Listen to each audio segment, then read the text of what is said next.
3 names, 3 collapses, and 1 industry rule in Chinese entertainment that can erase a superstar faster than a trending hashtag can crown them. Fan Bingbing, Kai Shu-kun, and Chris Wu.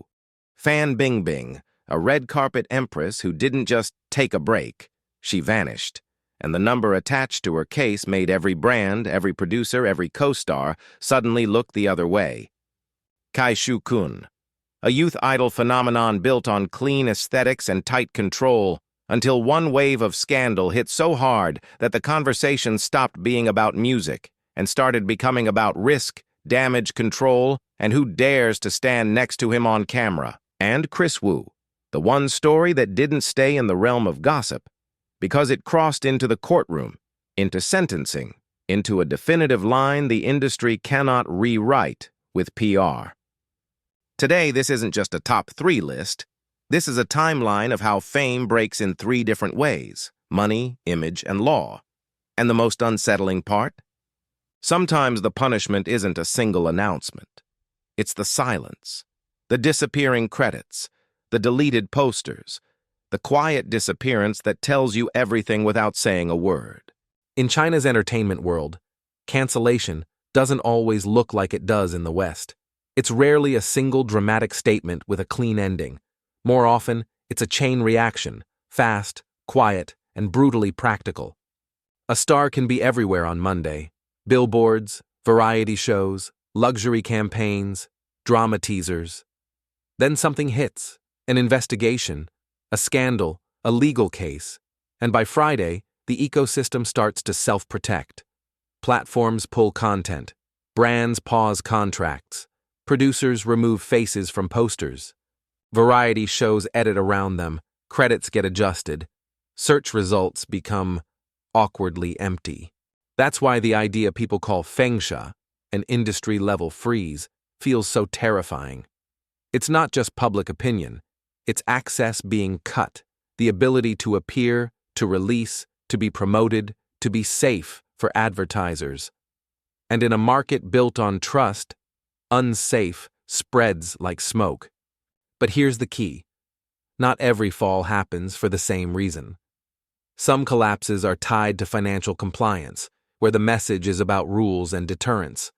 Some are tied to image and morality, where even unproven chaos can trigger panic because sponsors fear association. And some are tied to criminal law, where the story stops being entertainment and becomes irreversible reality.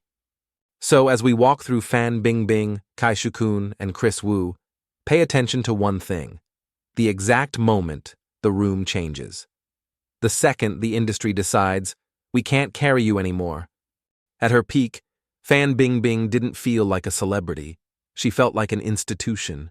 She wasn't just famous, she was everywhere. Magazine covers, luxury campaigns, film festivals, red carpets. The kind of star who makes an entire industry look bigger just by standing in the frame. And then, one summer, she did the one thing a superstar is never supposed to do in a market that runs on visibility. She disappeared. No premieres, no events, no casual social media posts, no resting. Just silence. The kind that makes fans worry for your safety and makes sponsors worry for their money.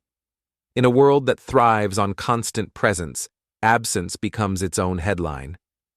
What made the panic worse was that the story didn't start as a clear legal announcement.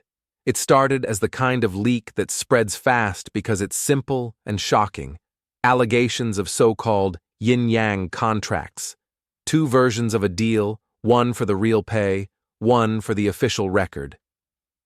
The point, critics said, was to underreport income, dodge taxes, and sometimes slip around industry rules. Her studio denied wrongdoing at the time, but the public conversation was already rolling downhill. Here's where the room change moment happened. Because the discussion stopped being, "Is this gossip?" and became, "Is this a warning shot?" In October 2018, Chinese state media reported that Fan and the companies associated with her were ordered to pay a massive total in back taxes, fines, and penalties, commonly reported around 883 million yuan. That number wasn't just punishment, it was a message. The details that landed hardest were the ones that made the case feel procedural, not sensational. An official investigation, a breakdown into taxes owed and penalties, and an industry-wide signal that enforcement had arrived at the top of the mountain. Then came the second room change moment, fans' public apology. Because in a crisis, the apology isn't just emotion, it's strategy. It tells the market, I'm cooperating. It tells the public, I'm remorseful. And it tells the people behind the curtains, I understand the rules now. Reports described her apology as an admission tied to tax issues, paired with a promise to pay what was required. But even when money is paid, trust isn't automatically refunded. This is the part outsiders often underestimate. In entertainment, the penalty isn't only the fine, it's the invisible calculation made by everyone who profits from your face. A producer asks, will this drama be pulled? A brand asks, will my campaign become a controversy? A platform asks, will this trigger scrutiny? And even if no one says the word blacklist, the decisions begin to align. That's how a career can be frozen without a single dramatic press conference. For a long stretch, the cost showed up as distance. Fewer mainstream domestic appearances, fewer headline roles inside the core system that once boosted her. Yet her story also became a case study in something else: survival.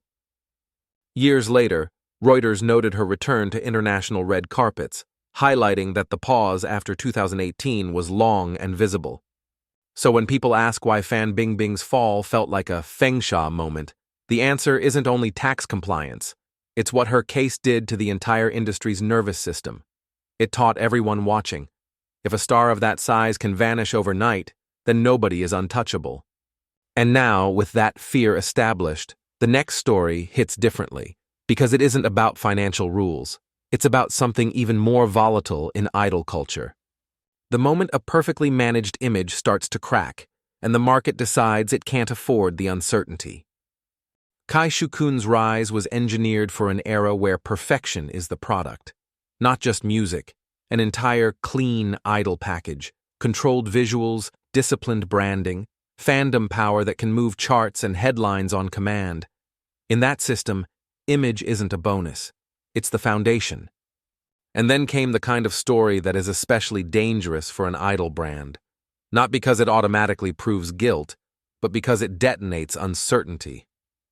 The controversy that erupted around him spread through Chinese social media in waves. Claims about a private relationship, claims involving an alleged pregnancy and abortion, and then a second layer, more toxic allegations about how the situation was handled afterward. Different versions circulated, some sensational, some contradicted, some impossible to verify in the noise. And that's exactly why it hit so hard. Because in entertainment, the market doesn't wait for perfect clarity. Here's the room change moment for Kai Shu-kun. The discussion shifted from what happened to who will take the risk. Brands, producers, and platforms don't only ask whether something is legally proven, they ask a colder question. Will this become a bigger storm next week? In idol culture, sponsors don't just rent your face. They rent a feeling, safety, aspiration, purity, control. So the instant the narrative becomes messy, the value proposition collapses. Even if nothing is confirmed, the anxiety is enough to trigger defensive moves, quiet adjustments to schedules, less exposure, fewer public appearances, and a noticeable cooling in the mainstream push. Then came another critical moment, Kai Shu-kun's response. When a star responds, they aren't only answering the public, they're sending signals to decision-makers. In his statement, he acknowledged parts of a private relationship while denying more extreme accusations, and he signaled legal action against rumors he claimed were fabricated. That kind of response can stabilize a situation, or it can lock the story into the public's memory by officially naming it. But what matters most in this case is the shape of the fallout. Unlike a court conviction, this is the kind of crisis that creates what I call a soft freeze. It doesn't always look like a total erasure. It looks like hesitation, a slow reduction of opportunities, a quiet pullback. A career that can still exist, but suddenly can't expand the way it used to. because every new project has to answer the same question before it can go forward. Is it worth the risk? That's the brutal paradox. Even if a person isn't legally condemned, a brand can still be commercially condemned. And for idols, commercial condemnation is often the real death sentence, because their power is built on public trust at scale. Now, if Kai Shukun's story is about image collapsing under uncertainty, the next name is different. The next name didn't fall into a gray zone. It crossed into a black and white outcome, because the story left the internet and entered the courtroom. Chris Wu's fall is the one that still feels like a cautionary tale written in permanent ink, because it didn't end in a comeback tour or a wait for the next scandal cycle. It ended in court language, sentencing, and a future defined by years behind bars. At his peak, he wasn't just famous. He was positioned as global, a Chinese-born Canadian star with the kind of crossover image that brands love: luxury endorsements, blockbuster roles, massive social reach. In the modern celebrity machine, that's the highest currency, being big enough to sell anything, anywhere. Then the story broke, and the first wave looked like what the internet always creates: accusations, denials, viral threads, outrage, defense squads. But unlike so many scandals that stay trapped in chaos and opinion, this one moved into a system that doesn't care about fandom. In 2021, Beijing police announced Wu was detained on suspicion of rape, and that single step changed everything. The industry doesn't need a final verdict to start protecting itself. Once a case becomes criminal, it becomes radioactive. Brands cut ties, projects hit the brakes. Platforms quietly remove material. The invisible mechanism of a freeze begins.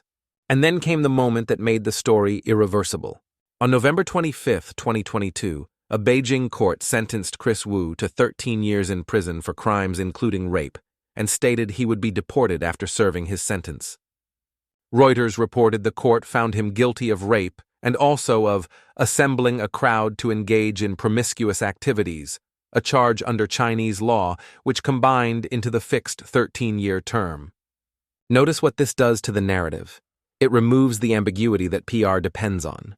Once there is a court sentence, the conversation stops being "what if" and becomes "what now?" And in an industry built on public-facing fantasy, what now is brutal. There is no image rehab that can compete with a criminal conviction and a prison term. Even the appeal phase reinforced that finality. Reuters later reported that a Beijing court rejected Wu's appeal in November 2023, keeping the sentence in place. That rejection matters because it closes the door on the one hope many disgraced stars cling to: that something will be reduced, revised, softened, or delayed long enough for public attention to move on. With Chris Wu, there was no soft landing. This is why people describe his case as a hard shutdown rather than a slow cooling. A financial scandal can sometimes be paid down. An image scandal can sometimes be rebranded. But a criminal conviction, especially one involving sexual violence, doesn't just damage a career, it redefines it. It becomes the headline that every platform, sponsor, and producer must answer for if they touch him again. And then you see the ecosystem's response as a kind of silent agreement. Remove the works, sever the contracts, erase the promotional footprint. Not because everyone is making a moral statement. Sometimes it's simply risk management. But the result looks the same: a full disappearance from the market he once dominated. So if Fan Bingbing's story taught the industry that no star is too big to be disciplined, and Kai Shukun's story showed how quickly uncertainty can poison an idol brand, Chris Wu's story is the final lesson. In Chinese entertainment, the moment a scandal becomes a criminal verdict, the industry doesn't just step back. It closes the door and locks it. Put side by side, these three stories don't feel like the same kind of downfall, because each one hits a different red line the industry cannot comfortably defend. Fan Bingbing represents the red line of money and compliance. When a case becomes a symbol of enforcement, the punishment isn't only financial, it's the chilling effect on everyone who depends on stability. Kai Shukun represents the red line of image and uncertainty. Even without a courtroom verdict, a scandal can trigger a commercial panic. In idol culture, brands don't fear bad news, they fear unpredictability. Chris Wu represents the red line of criminal law. Once a story becomes a sentence, the market no longer negotiates. There's no PR curve strong enough to bend a legal conclusion. Different reasons, different outcomes. Same final message. In C-Ent, fame is powerful, but permission to stay is conditional. And here's the twist that makes all three stories feel colder than gossip. None of these downfalls required the public to agree first. The industry moves on survival. The ecosystem protects itself. And when it decides you are a liability, the punishment can look like silence, until you realize silence is the loudest verdict. So now I'll ask you what people rarely say out loud. Do you think an industry-wide freeze is justice, something necessary to clean the space? Or is it a punishment so extreme it erases any path back, even after consequences are paid? And which case feels the most tragic to you? Fan Bingbing, Kai Shukun, or Chris Wu?